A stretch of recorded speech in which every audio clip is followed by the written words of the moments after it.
Di ba kunwari sa mga airlines may welcome to Suso. Oo. Sir, welcome ma'am. Apo. Tapos gusto kong makinig ng music. Pili po kayo, ganyan. Pag may team ka, ngayong araw po ay tayo ng kundiman. O, di ba? May ganun kang... Bongga. Ngayon po, kahapon po kundiman ang aking pinatutugayin po ay rock and roll. Ma'am Lynn po. Ma'am Lynn. Okay. Anong pangalan to? Verhill po. Ito po. Shower cup, ma'am. Hindi na.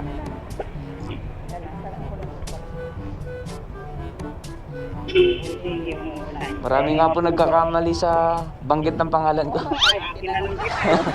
May mic yan, ma'am, para pagka may gusto kayong sabihin, magkarinigan tayo. Yoko! Wala ka dyang karaoke? Meron, ma'am. Pwede naman. Kanta kayo. Ay, ang ganda. Ngayon lang to. Ito, ma'am, yung mic, baka maana. Yan. Ay! Tawag ka call center, dali! Teka lang. Pag humangin to, tatalsik. Okay. Okay na, ma'am. Saan pa po kayo papunta niyan, ma'am? Pauwi na kayo? Saan nga ba yung pinin ko? Mamaya, maligaw-ligaw tayo, ma'am. Mandaluyong! Mandaluyo. Ay, grabe. Dapat ha? Okay. Oo. Ngayon lang kayo nakasakay na may gantong mic, ma'am? Oo, pero lagi ko napapanood sa Facebook. Yung mga nagbablog. Oo. Oo, ang dami. Ano pag umuulan, napapasa ito? Waterproof naman siya, ma'am. Oh? Apo. Kahit itong bilog-bilog na to? Apo. Wala namang Ilang masama. oras pa ang biyahe mo? Depende po, ma'am. Kasi po may pasok po ako siguro po ngayon hanggang 11 or 12. Anong oras ang pasok mo? Bukas po ang pasok po kasi 7 a.m. po sa school. Sa college? College po. Mukhang high school eh. Ay. Oo nga po, dami nga rin po nagsasabi. QC? Valenzuela po, taga Caloocan po ako eh. Okay. Pag ganyan ba, sarili mo ba itong motor? Apo. Pandemic, nagtrabaho din po ako Jollibee. Ay hanggang sa napagpundar naman kahit paano ng motor para mapag-aral. Ilang buwan ba sa Jollibee ang renew? Wala namang ang pinipirmahan lang naman po doon 6 months contract. Tapos pwede naman kahit mag-sobra-sobra ka ng buwan, ganun. Wala naman siyang problema. Umabot po ako ng almost 14 months. Okay. Na hindi ka pumipirma ng panibagong contract. Opo, yun na po yun, yung una tuloy kong pirma. Ano yun, decision mo na hindi na magtuloy o end of contract ka na? Desisyon ko lang po kasi mag-aaral na po kasi ako nun eh. Okay. Nag-enroll na po ako ng pag-aaral. Anong course mo? Maritime. Ilang taon ba yan? 3 years academic, tapos may 1 year po kaming OJT na nasa barko. Pag OJT kayo ang pipili o may binibigay na option sa school? May binibigay naman po si school na kung saan po kami mag-OJT, tapos magbabayad po kami. Para saan yung bayad? Yung trainings po, ayun po yung para po makapag OJT po kami. Siguro malaki-laki rin po yung gagastusin doon kapag nagsimula na. Isang taon yun? Opo, 1 taon walang uwian po. Yan ba yung sa seaman? Opo, seaman po. Talagang yun, absolute na hindi uuwi? Isang taon? Opo, tuloy-tuloy po. Kailangan po tapusin po kasi muna yung 12 months para sa experience na pag nag-apply na ako ng international, madadalian na lang ako makapag-apply kasi at least 12 months meron akong experience sa barko. Okay. Pero mas maganda sana kung international lang makuha para madali lang din makapasok sa international na company. So paano makukuha mo international? Ay, kadalasan ho kasi ngayon sa seaman, ma'am, puro palakasan ng bakar po. Wala nga masama dyan. Oo nga po. System pa rin. Opo. Bakit hindi na lang i-sala para sa lahat? O kaya half 6 months ka sa local, 6 months ka sa international, at least lahat na experience. Ayun nga po, mahirap po kasi talaga sa umpisa. Ayun ang pinakakalaban ng mga seaman kapag sa unang sampa, sobrang hirap mag-apply sa mga kumpanya. Pero pag nakasampa ka naman na po, tuloy-tuloy na. Ikaw na lang po magsasawa. Hindi, bakit hindi pa sa umpisa pa lang mahalwa na? Hindi ba may tulong na ibinibigay ang school? Kumbaga pera-pera talaga, ma'am. Yun ang hindi maganda. Opo. Kasi, Isip-isip po kasi ng mga iba, pera-pera kasi pag nakasampa naman, kumbaga mababawi naman pag si system pa rin eh. Paano kung yung iba'y walang pantustos? ayun po, sobrang hirap po talaga.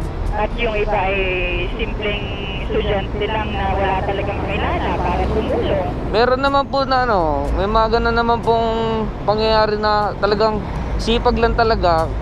Nag-aano sila, kahit wala silang training, ma'am, ang ginagawa ko nila parang nag-aano sila, utility. Oo. Anong year mo na? Second year po. Sige, isang taon pa sa academic po. Isang taong OJT.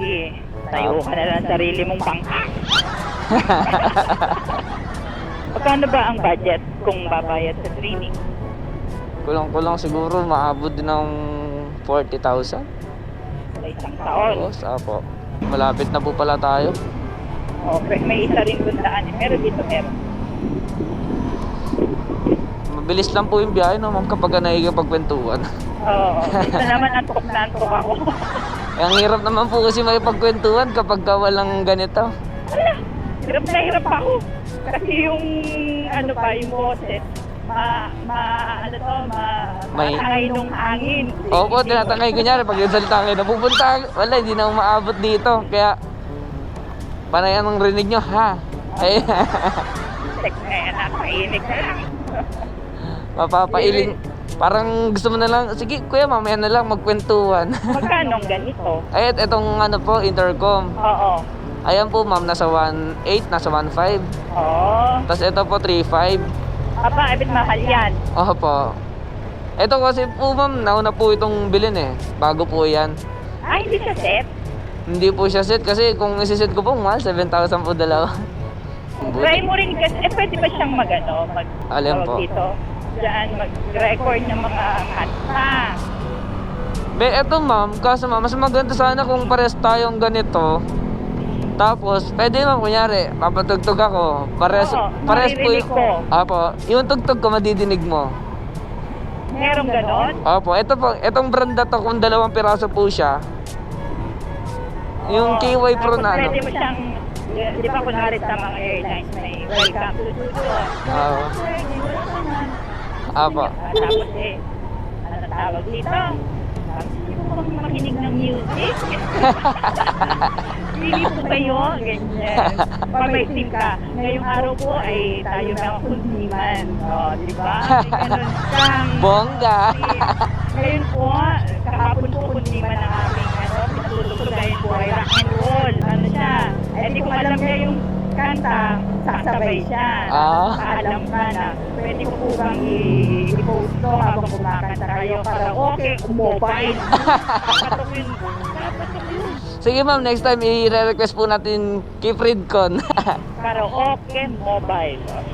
Minus 1. Di ba mga sinauna minus 1? Nung panahon ko, lumaki ako sa minus 1.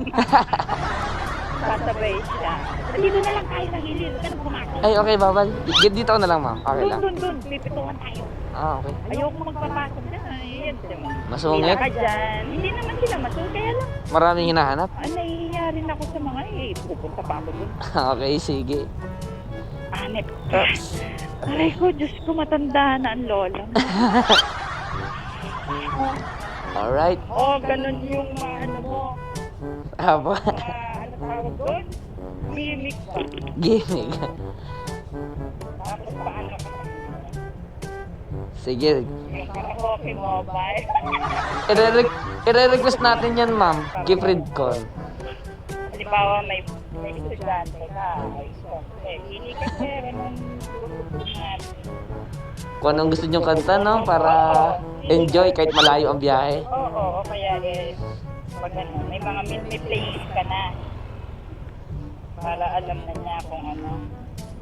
Pag naulan, ano yan? Kapote ka, may kapote mo. Opo, pero pagka ganun po, umuwi agad ako eh. Nyari po, may last customer. Opo, mahirap. Pwede naman ipagpabukas. 50 Tapos pesos. yan ganyan. Parang hindi Victoria. Ay, sukli niyo, ma'am. Oh, sige, ingat. Thank you po. Salamat. Bye po. Love trip si ma'am. Tinibang pa tayo. Akala mo yun, 150 lang. Binigay sa atin 200. So, yun. Tamang chika lang, tsaka daldal. Papalain din tayo na tip. Yun lang. Bye!